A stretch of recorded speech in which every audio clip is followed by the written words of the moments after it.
오늘도 사랑의 주님 품 안에 계신 모든 성도님들의 삶 속에 주님의 돕는 손길과 그분의 섭리하심이 함께하길 간절히 바랍니다. 이제 성령님의 임재와 도우심을 구하며 기도드리겠습니다. 성령 하나님, 우리 가운데 내주하시며 주님의 은혜를 부어주시는 주여, 연약한 우리를 들어 사용하여 주시사 연약한 데에서 나오는 하나님의 역사를 체험하며 살아가는 오늘 하루 되게 하여 주옵소서. 예수님의 이름으로 기도드립니다. 아멘. 하나님께서 오늘 우리에게 주신 말씀을 읽겠습니다. 먼저 구약성경 이사야 2장 11절의 말씀입니다. 모든 교만한 눈들이 낮아지고 거만한 사람들은 반드시 굴복할 것이다.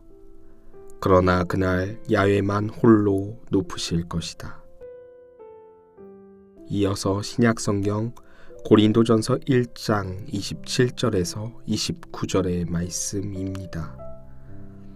하나님께서는 지혜로운 자들을 부끄럽게 하시려고 세상 사람들 보기에 어리석은 것을 선택하셨습니다. 하나님께서는 강한 것을 부끄럽게 하시려고 세상 사람들 보기에 약한 것을 선택하셨습니다. 하나님께서는 우쭐대는 것을 없애려고 세상 사람들 보기에 작은 것, 무시당하는 것, 아무것도 아닌 것을 선택하셨습니다. 이는 누구도 하나님 앞에 자랑하지 못하게 하려는 것입니다.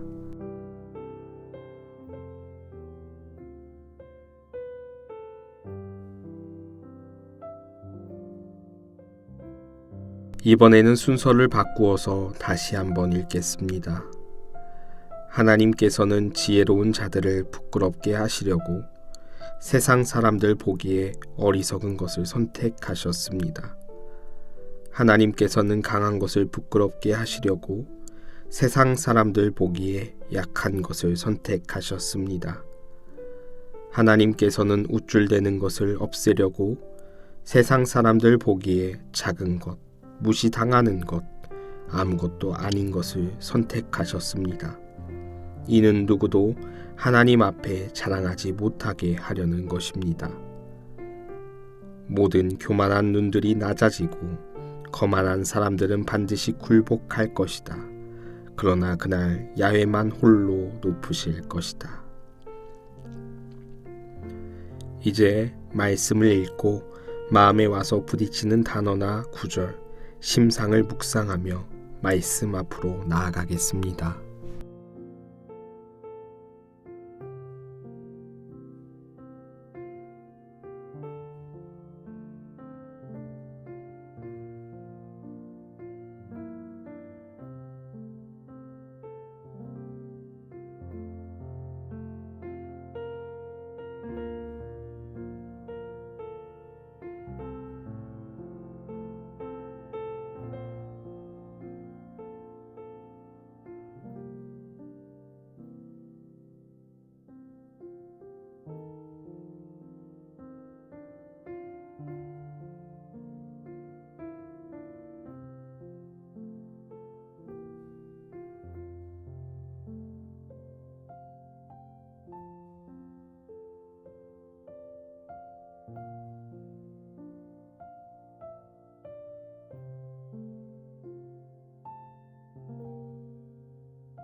우리가 세상을 살아가면서 다양한 사람들을 만나게 됩니다.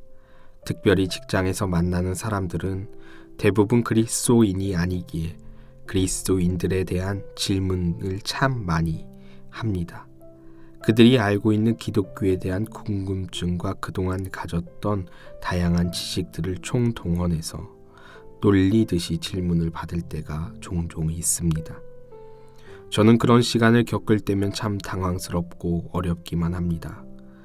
종교를 가진 것을 존중받는 듯 하지만 비꼬아 부정적인 이야기를 할 때면 변론하기에 바쁜 제 자신을 볼 때가 참 많이 있습니다. 어쩌면 그들이 생각하기에 그리스도인들의 신앙은 부정적이고 세상과 대립각을 세울 뿐만 아니라 종교적 도취에 빠진 사람들과 같이 보여지기에 부정적인 질문들이 참 많다라는 것을 느끼게 됩니다. 그럼에도 사회는 그리스도인들에 대한 많은 관심을 가지고 있다고 생각이 듭니다. 그 이유는 여전히 부정적인 시선 속에서도 그리스도인들의 신앙을 지키며 세상 저변에 여전히 선한 영향력을 미치고 있으니 말입니다. 그럼에도 그리스도인들이 가진 부정적인 시각은 사회적으로 위축되게 합니다. 사회적으로 그리스도인들에 대한 경멸의 시선은 여전히 존재하고 있습니다. 또한 회사에서 은근히 그리스도인이라고 하면 멀리하는 시선도 존재합니다.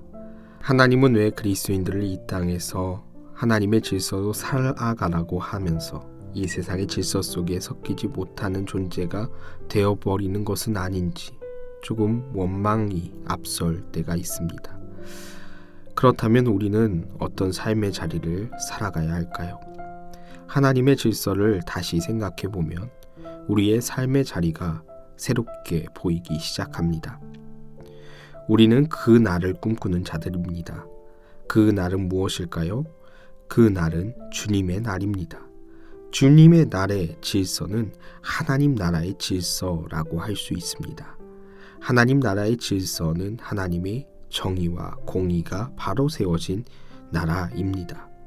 이 질서를 나타낼 수 있는 것은 하나님의 공간이며 이 공간의 영향력은 현재 우리가 살아가고 있는 지구라는 공간에서도 영향을 미치고 있습니다. 그리스도인은 하나님의 나라의 질서를 알고 있는 자들입니다. 그것은 하나님만이 진정으로 주인되는 나라입니다. 세상이 무엇이라고 말해도 하나님이 주인되는 그곳은 그리스도인들이 살아가는 세상이라는 공간과 마주하게 됩니다. 이 세상이라는 공간 안에서 느끼는 질서는 아름다운 육체를 가진 자, 지혜로운 자, 명예와 명성이 높은 자, 문벌이 좋은 자, 물질이 많은 자, 권력을 가진 자 등 다양한 분야에서 그 실력과 능력을 검증받은 자들이 지배하는 곳입니다. 그것이 진짜 자신의 능력이던 누군가를 속여서 얻어지던 말입니다. 그러나 하나님의 질서는 명확합니다. 하나님 나라의 공간의 질서는 세상이라는 공간이 주는 질서를 완전히 파괴합니다. 오히려 세상의 질서에서 낙오되어진 사람들, 즉 가장 미련하고 천한 것, 버려진 자들을 하나님은 택하십니다. 그 택하신 것은 다른 것에 있는 것이 아닙니다. 하나님을 주인으로 여긴 자들이 갖는 하나님의 질서 속에 담긴 사랑을 취한 자들입니다.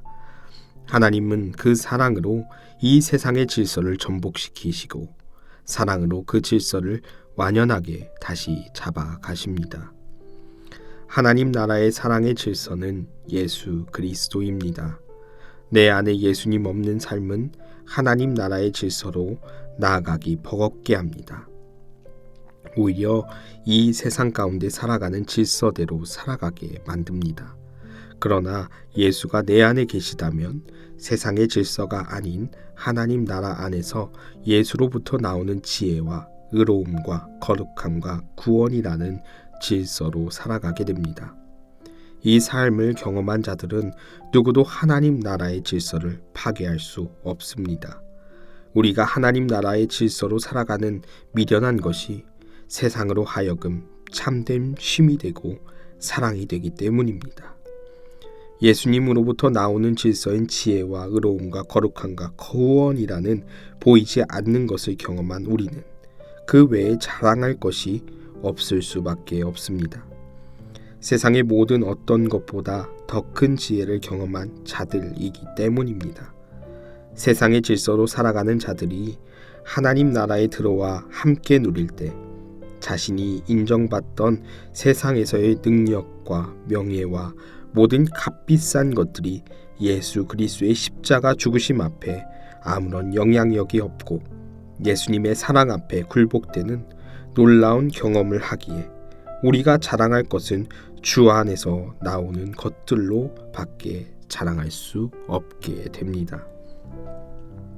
그 이유는 방금 말씀드린 예수님은 우리에게 하나님으로부터 오는 지혜가 되신 분이며 예수님 덕분에 우리는 의롭다고 인정받게 되었고 거룩하게 되었으며 죄에서 풀려나게 되었기 때문입니다. 오히려 이러한 하나님의 질서를 경험한 사람들의 자랑은 오직 주님만 자랑하는 삶 살아가는 자가 됩니다. 이러한 자들에게 세상은 미련한 것이다 손가락질 할지 모르지만 주님은 그런 우리를 기뻐 보시며 이 땅에서 하나님 나라의 질서 안에 살아가는 자들이라고 칭찬하실 것입니다.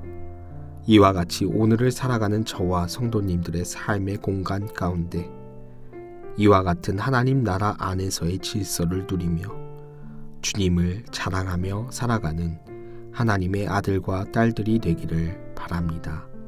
기도드리겠습니다. 하나님을 신앙하는 공간 속에 주님이 주인 되어 주셔서 예수님은 우리에게 하나님으로부터 오는 지혜가 되어 주시며 예수님 덕분에 우리가 의롭게 되었으며 거룩하게 되었고 죄에서 풀려나게 되었다는 하나님 나라의 질서를 마음 깊이 누리며 살아가게 하옵소서.